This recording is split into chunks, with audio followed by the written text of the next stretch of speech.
आपण मानक सामने तो मु प्रमाण देखौची केते सुंदर लागुची।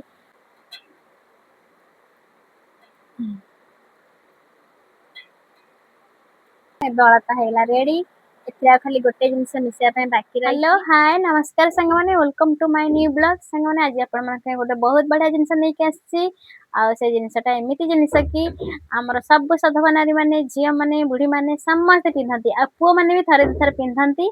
से एवला जिंस की सधवा नारी माने शेष समय जतले मसाणी को जानती मसाणी की जिया पूर्व सेटा पिंधि की जानती।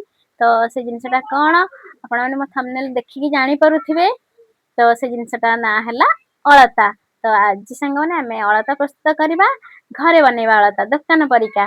तो चलंतु आ अलता बनेबा पई कि कोन सब जिंस आवश्यक मु सब रेडी कर रखि दैछि। से अलता बनेबा पई मात्र तीनटा जिंस दरकार संग माने। तो से तीनटा जिंस हला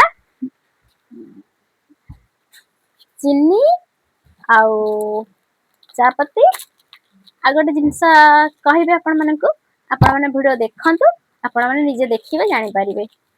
तो संग माने एबे वीडियो स्टार्ट करिवा। गोटे बासन आ गोटे छोटिया ताटिया दरकार आ गैस किंबा चुली दरकार। आज मु चुली रे बनै परिबिनी काहे कि ना हमर एठी एबे वर्षा होउची। तो गैस रे बनेबा को मते पड़िबो। तो चलंतु संग माने एबे वीडियो टी स्टार्ट करिवा। संग देखो तो ते ताटिया रे नउची। तो मु दीटा पैकेट नेली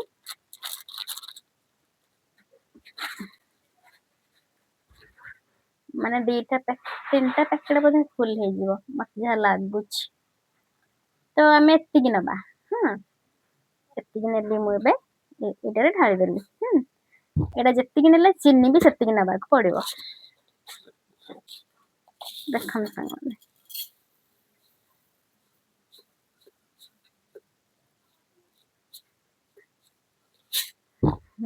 एत्ती कि दीटा का सेम सेम नबा को पड़िबो। हा टिके कम लागुची।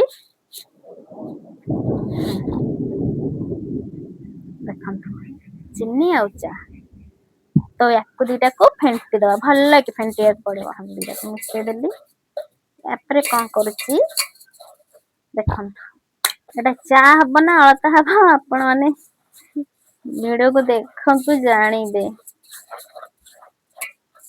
तो मिसे देली दीटा मिसे देला परे रुहंतु सब बड़े समान कर दबा। मझिरे गोटे एंते टिके फांका करिया पड़िबो।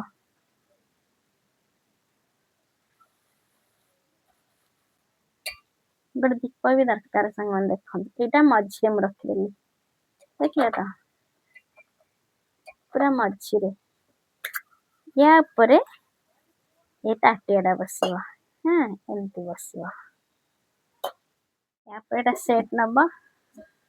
हां संग में एटा नउची माने एमती गोटे जिंस न दिबे तार देखंतु सब बड़े जेंती कवर हे गिरथो देखिले त कोडी भी एई साइड रे फांका न रहबा दरकार कारण यार बाष्प सब भीतर रहिले ही हमर अलताटा प्रस्तुत हबो।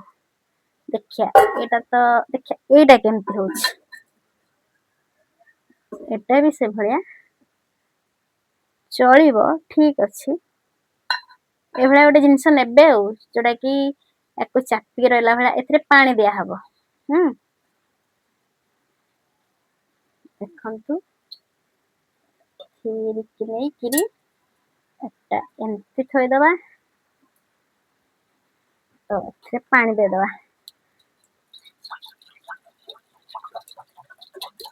देखंतु को पट्टे भी यार फांका नै देखले त कवर हे कि रहउछा दरकार देखले त कोडी फांका रहउनी एठी बोधे टिके टिके जहा लागुची से किछु नै चलिबो। देखन सब बड़े बुले के देखौ आपण को देखले त पूरा कवर हे कि रहउची। ते एमिति रहिले जाय कि हमरा अलताटा भल्ला होय।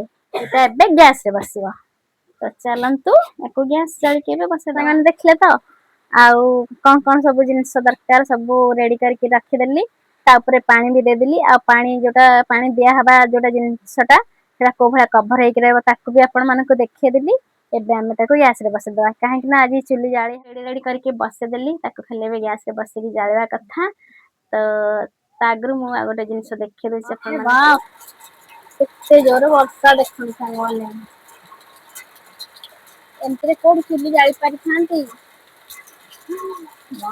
ପବନ ମାନେ କାହିଁରେ କଣ କେମିତି ବାତ୍ୟା ଦେଖିଲେ ତ ବର୍ଷା ବାହାରେ ହଉଛି, ଆମ ଚୁଲିଟା ବାହାରେ, ଯୋଉଥିପାଇଁ କି ମୁଁ ଏବେ ଜାଳି ପାରିବିନି। ସେଥିପାଇଁ ମତେ ଗ୍ୟାସ ରେ ହିଁ ବନେଇବାକୁ ପଡିବ। ତ ଚାଲନ୍ତୁ ଏବେ ଗ୍ୟାସ ରେ ବସେଇଦବା ଅଳତା। ଦେଖିବା କେତେ ସମୟ ଲାଗୁଛି, ମୁଁ ଜାଣିଛି 15-20 ମିନିଟ ଭିତରେ ହେଇଯିବ। ତ ଚାଲନ୍ତୁ ଏବେ ଗ୍ୟାସ ଲଗେଇକି ଅଳତା ବସେଇବା।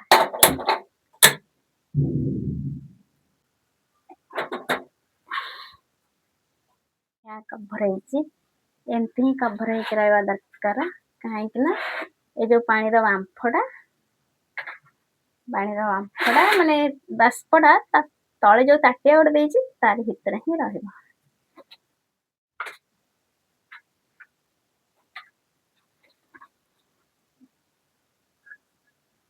ୱାଓ, ଦେଖିଲେ କେତେ ଜୋର ବାମ୍ଫ, ସାଙ୍ଗେ ସାଙ୍ଗେ।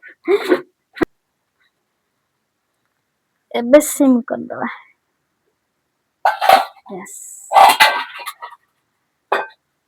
ଦେଖିଲେ ତ ବସେଇଛି, ଆଉ ବାମ୍ଫ ନଯିବା ପାଇଁ କି ତାର ଚାରି ସାଇଡ ରେ ଗୋଟେ ଓଦା କପଡା ଦେଇ ଦେଇଛି। ବେଶୀ ବୁଦ୍ଧି ଖର୍ଚ୍ଚ କରିକି ଦେଇ ଦେଇଛି ଆଉ। ସାଙ୍ଗମାନେ ଦେଖନ୍ତୁ କୋଉ ଭଳିଆ କେତେ ଜୋର ବର୍ଷା ହଉଛି ଆମର ଇଆଡେ। ଦେଖନ୍ତୁ ସାଙ୍ଗମାନେ କେଡେ ଜୋର ବର୍ଷା, ଦେଖିଲେ ତ। ଆମ ଚୁଲି ତ ଏଇଠି, ମୁଁ ଢଙ୍କେଇ ଦେଇଛି ଚୁଲି ଟା, ତ ଜାଳି ହବନି। ସେଥିପାଇଁ ମୁଁ ବନେଇଲି ଘରେ। ବର୍ଷା ହଉଛି ଏଥିରେ ପୁଣି ବାହାରେ କୋଉଠି ଚୁଲି ଜାଳି ହେଇଥାନ୍ତା ସାଙ୍ଗମାନେ କହିଲେ। ଆଉ ଗ୍ୟାସ ରେ ଏମିତିରେ ତ ଆମର ଗ୍ୟାସ ସରିଯାଇଛି, ମାନେ ମିଳିଛି ଯେ ସେଟା ଜାଳୁନି, ଯେହେତୁ ଗ୍ୟାସ ମିଳୁନି। ତ ଗ୍ୟାସ ସରି ଆସିଲାଣି, ଯାହା ହବ ହବ, ଆଉ ଚୁଲି ତ ଜାଳି ହବନି। ମତେ ବାଧ୍ୟ ହେଇକି ଗ୍ୟାସ ଜାଳିବାକୁ ପଡିଲା। ଆଉ 5 ମିନିଟ ହେଇଗଲାଣି, ଆଉ 5-10 ମିନିଟ ପରେ ହେଇଯିବ। ତ ହଉ ସାଙ୍ଗମାନେ, ଅଳତା ପ୍ରସ୍ତୁତ ହେଇସାରୁ କେମିତି ହେଇଛି କଣ ଆପଣମାନଙ୍କୁ ଦେଖ। ଉପରେ ଯୋଉ ପାଣି ଟା ଦେଇଛି ଫୁଟିବାକୁ ଲାଗିଲାଣି। ଆଉ ଏବେ ତ 5-6 ମିନିଟ ହବ ବସେଇଲି। ଆଉ 10-15 ମିନିଟ ପରେ ଦେଖିବା କେମିତି କଣ ହେଇଛି ତା ଭିତରେ। ଏବେ ତ କେତେଟା ଟାଇମ ହେଲା, 4:38 ହେଲା। 4:50 ବେଳକୁ ଆମେ ଦେଖିବା। ସାଙ୍ଗମାନେ 4:50 ହେଇଗଲାଣି, ଏବେ ଚାଲନ୍ତୁ ଦେଖିବା କେମିତି କଣ ହେଲାଣି।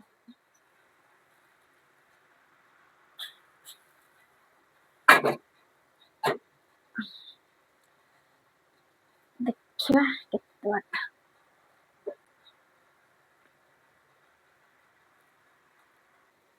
ତ ହେଇଗଲା ସାଙ୍ଗମାନେ।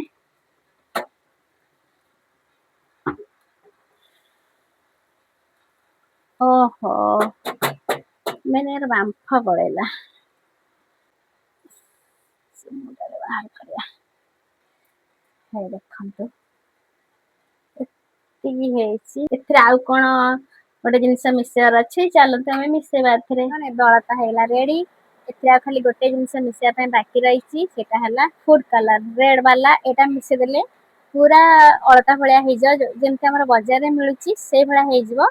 ତ ଚାଲନ୍ତୁ ଏବେ ଏଇଟା ମିଶେଇକି ହାତରେ ଲଗେଇକି ଦେଖିବା କେମିତି ଦେଖା ଯାଉଛି। ସାଙ୍ଗମାନେ ଦେଖନ୍ତୁ କେତେ ସୁନ୍ଦର, ସତରେ କଲର ଟା ହେଇଗଲା ପୁରା ଅଳତା। ଏବେ ଚାଲନ୍ତୁ ମୁଁ ହାତରେ ଲଗେଇକି ଦେଖୁଛି ଆପଣ ମାନଙ୍କୁ।